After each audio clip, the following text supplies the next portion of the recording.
สบายดีพี่น้องสวัสดีครับวันนี้จะไปเหตุงานโอ้ฝนก็ตกพี่น้องปั่นนี่จักรยานว่ารถถีบมา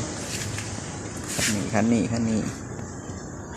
ไปให้ปั่นจักรยานไปเหตุงานเด้อพี่น้องเด้อวันนี้เด้อเป็นยังไงทางเข้าไปนี่คือกรุงเทพพี่น้อง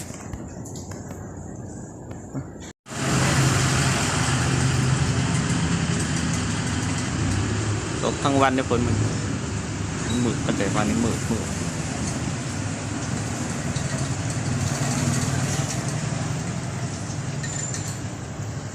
ฝนตกแต่เช้าพี่น้องเอ้ย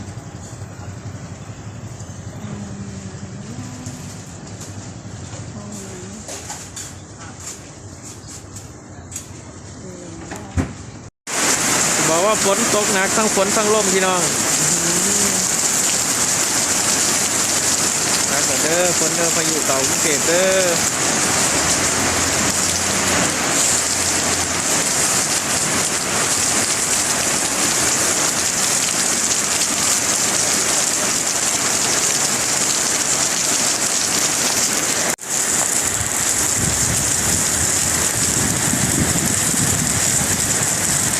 พายุเขาพี่น้องเอ้ยพายุเขามืดมือเลยวันนี้อยู่กรุงเทพ